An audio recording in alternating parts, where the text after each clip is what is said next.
Secret billionaire episode 23। शैली और अभिमन्यु को डांस करता हुआ देखकर अभिमान के कदम अपने आप ही हॉल में बढ़ते चले गए।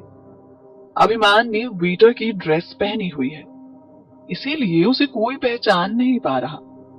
शैली और अभिमन्यु ने हाथों में हाथ पकड़ा हुआ है और अभिमन्यु का दूसरा हाथ शैली की कमर पर है। अभिमान उन दोनों को साथ में देखकर गुस्से से लाल होता जा रहा है। अभिमन्यु शैली के कानों में कुछ कहता है और शैली हल्का सा मुस्कुरा देती है। अभिमन्यु के साथ शैली को इतना खुश देखकर अभिमान को लग रहा है कि शैली को भी अभिमन्यु से लगाव है। पार्टी में मौजूद सभी लोग पार्टी का मजा ले रहे हैं।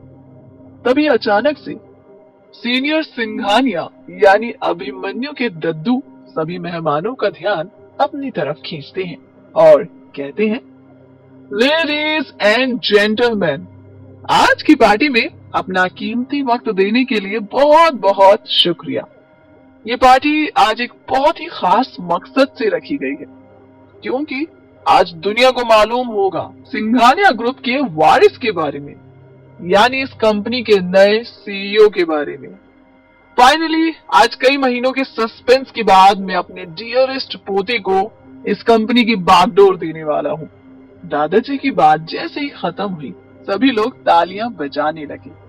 सिंघानिया ग्रुप को अभिमन्यु के नाम पर कर देने वाली बात सुनकर अभिमान को प्रकाश के बारे में याद आ गया और प्रकाश से उसे रोनिता याद आ गई। मिस रोजी ने उसे बताया था कि प्रकाश ने रोनिता को घायल कर दिया है। अभिमान पार्टी से निकलने के लिए पीछे मुड़ा ही था कि सामने से आती हुई मिस रोनिता उसे मिल गई। रोनिता को देखकर अभिमान ने उसका हाथ पकड़ा और साइड में ले जाकर कहा, तुम ठीक हो ना? प्रकाश ने तुम्हें ज्यादा चोट तो नहीं पहुंचाई? और कहाँ गया वो मक्कार? रोनिता को याद आया कि मिस रोजी से उसने ही अभिमान को प्रकाश के बारे में झूठ बोलने को कहा था। रोनिता ने थोड़ा सा नाटक करते हुए कहा, नहीं, डोंट वरी, ज्यादा लगी नहीं है मुझे, बस उसने धक्का दिया था तो मैं जमीन पर गिर गई थी, उसी की वजह से पैर में मोच आ गई है। तुम मेरे छोड़ो, जरा उधर देखो, शैली कैसे अभिमन्यु के बाहों में बाहें डालकर डांस कर रही है। भूल गई है क्या? अभी तक तुम्हारा उसके साथ डाइवोर्स नहीं हुआ है। इतना कहकर रोनिता ने अभिमान का ध्यान अपने आप से हटाकर शैली की तरफ कर दिया। रोनिता ने आगे कहा, अभिमान, तुम दादाजी से डायरेक्ट बात क्यों नहीं करते? अगर तुम ही उनके असली पोते हो तो फिर अभिमन्यु का साथ क्यों दे रहे हैं? कौन है ये अभिमन्यु? रोनिता ने अभिमान से डायरेक्ट सवाल किए, जिसके जवाब में अभिमान ने कहा, यही तो मुझे भी समझ नहीं आ रहा है, आखिर दादाजी को क्या हो गया है? उनसे डायरेक्ट बात करने का कोई फायदा नहीं है, क्योंकि इस वक्त वो मुझे नहीं पहचान रहे। पिछले 3 सालों से मैं उनसे कभी नहीं मिला, सिर्फ अभिमन्यु ही उनके साथ रहा। पता नहीं इन 3 सालों में अभिमन्यु ने उनके साथ क्या किया है। ये बात सुनकर रोनिता चौंक गई और बोली, व्हाट? अभिमन्यु और तुम एक दूसरे को पहले से जानते हो? I mean he is part of your family?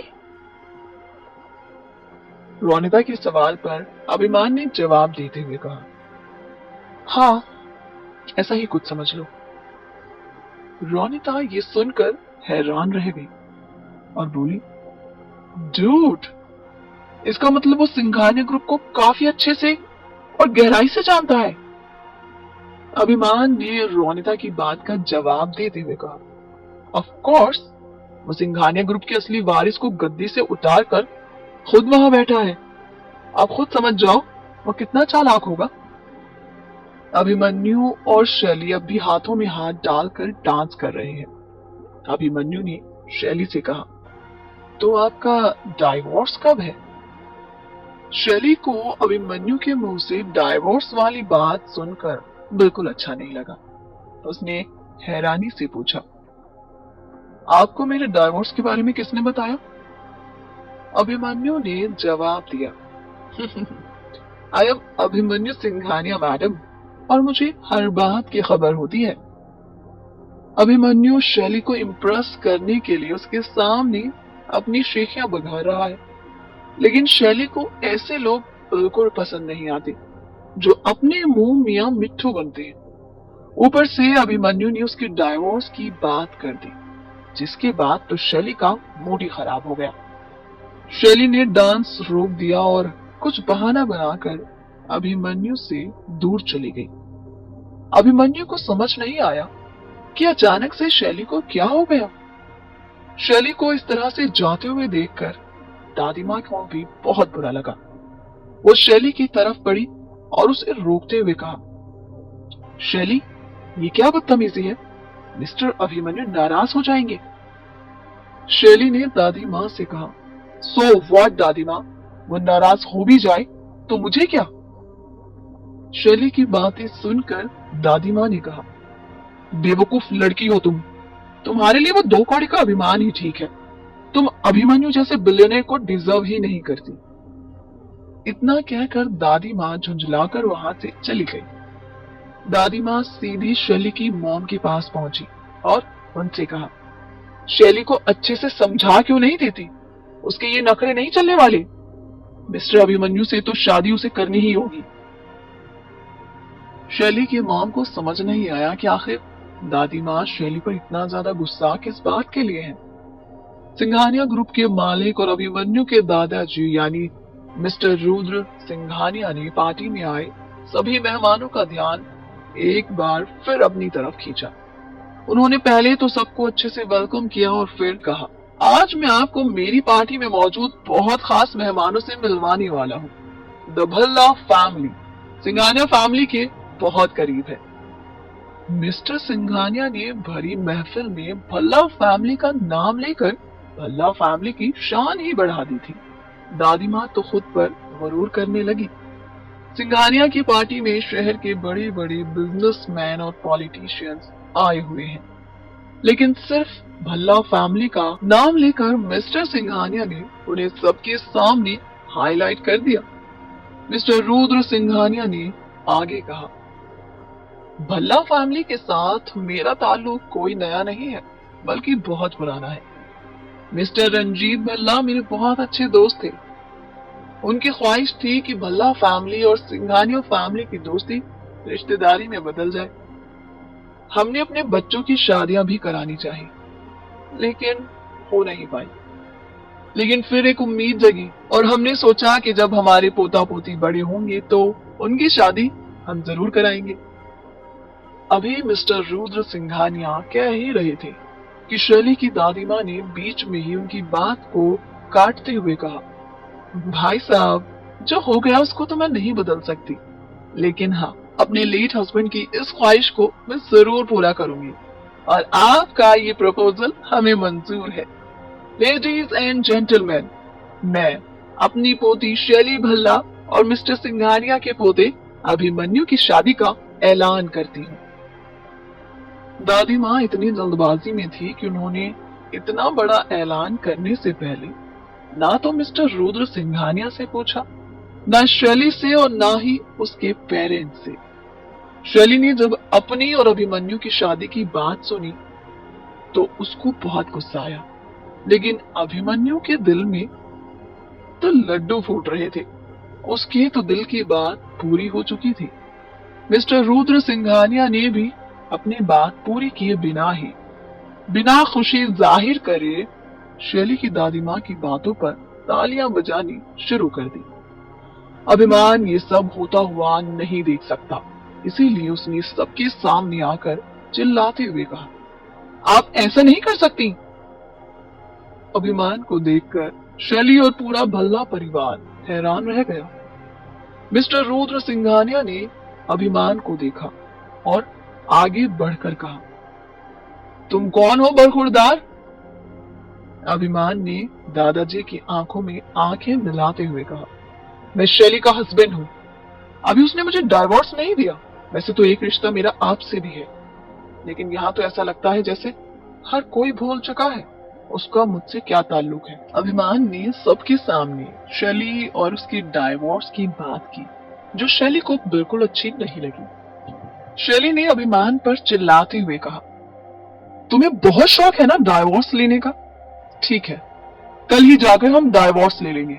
अब मैं भी तुम्हारे नाम के साथ जुड़ना नहीं चाहती, क्योंकि इस बेबुनियादी रिश्ते का कोई मतलब नहीं है।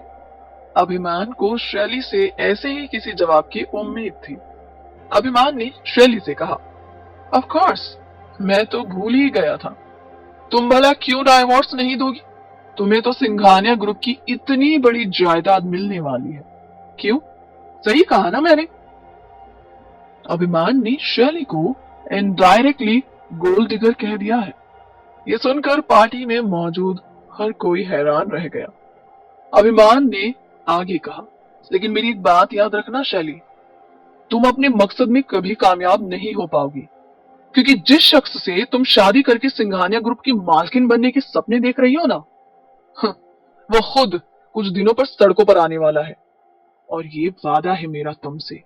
अभिमान सिंघानिया का वादा है। अभिमान की बातें सुनकर हर कोई हैरान रह गया। अभिमान का सरनेम ऑलरेडी सिंघानिया ग्रुप से काफी मिलता है। ये बात भी सबको बहुत हैरान कर रही है। अभिमान की बातें सुनकर अभिमन्यु को भी गुस्सा आ रहा है, लेकिन वो कुछ नहीं कर सकता, क्योंकि अभिमन्यु के दादाजी वहां मौजूद है। वो नहीं जानता कि अभिमान को कुछ कहने पर दादाजी कैसे रिएक्ट करेंगे। अभिमन्यु भले ही चुप रहा, लेकिन दादाजी ने अभिमान की तरफ बढ़ते हुए कहा, I like your attitude young man. तुम्हारा ये एटीट्यूड देखकर मुझे मेरे बेटे की याद आ गई। वो भी तुम्हारी तरह ही बहुत जोशीला था। दादाजी की बात सुनकर अभिमान ने गुरूर करते हुए अपनी भौहें चढ़ाकर कहा, ऑफ कोर्स दादाजी, आखिर मैं भी तो उनका ही खून हूं। अभिमान की बातें वहां मौजूद हर किसी को हैरानी में डाल रही है। अभिमान ने एक बार फिर से मिस्टर रुद्र सिंघानिया को याद दिलाने की कोशिश की कि वही सिंघानिया ग्रुप का असली वारिस है, लेकिन दादाजी ने इस बार भी हंसी में उसकी बात टाल दी। अभिमान अभी तक शैली को डाइवोर्स देना नहीं चाहता था, लेकिन अभिमन्यु के साथ उसकी शादी की बात सुनकर उसका दिल टूट गया। अभिमान शैली पर इल्जाम लगा रहा है कि शैली ने कैसे अभिमान को धोखा दिया। वो शादीशुदा होते हुए किसी और से शादी नहीं कर सकती। तभी पार्टी में एक लड़की भागती भागती हुई आई। उसके पीछे कुछ गार्ड्स भी थे जो उसे गेट से ही रोकने की कोशिश कर रहे थे, लेकिन वो लड़की बिल्कुल नहीं रुकी। मिस्टर रुद्र सिंघानिया ने उन गार्ड्स को रोका और उस लड़की से पूछा, ये क्या बदतमीजी है? कौन हो तुम? ये हमारी प्राइवेट पार्टी है, आप बिना परमिशन के कैसे चली आ रही हैं? उस लड़की ने कहा, मेरा नाम शालिनी है और मैं यहाँ उस शख्स से मिलने आई हूँ जो मुझे धोखा देकर घूमता फिर रहा है और महीनों से मुझसे नजर चुरा रहा है। आज मैं उसे किसी भी कीमत पर मिलकर रहूंगी। मिस्टर रुद्र सिंघानिया ने उस लड़की को देखा। वो 6 महीने की प्रेग्नेंट है और उसका पेट भी बाहर की तरफ साफ दिखाई दे रहा है। मिस्टर सिंघानिया ने लड़की से पूछा, तुम किसकी बात कर रही हो? शालिनी ने अपने हाथ से इशारा किया और वो कोई और नहीं बल्कि अभिमान है। शालिनी ने अभिमान की तरफ इशारा करते हुए कहा, वो है मेरी होने वाले बच्चे का बाप जो मुझसे पिछले कई दिनों से छुपता और भागता हुआ फिर रहा है। एक अनजान लड़की ने आते ही अभिमान पर इतना बड़ा इल्जाम लगा दिया। तो क्या वाकई में अभिमान ही है उसके बच्चे का बाप? कौन है वो लड़की और क्यों अभिमान को कह रही है धोखेबाज? जानने के लिए सुनते रहिए सीक्रेट बिलियनियर। अब सीक्रेट बिलियनियर के हर रोज रोमांचक एपिसोड सुनने के लिए हमारे यूट्यूब चैनल सीरीज एफएम को ज्वाइन करें, चैनल को सब्सक्राइब करें और बेल आइकन को प्रेस कर दें ताकि नए नए एपिसोड की नोटिफिकेशन आप तक सबसे पहले पहुंच सके। ये एपिसोड पसंद आया हो तो कमेंट करके जरूर बताइएगा।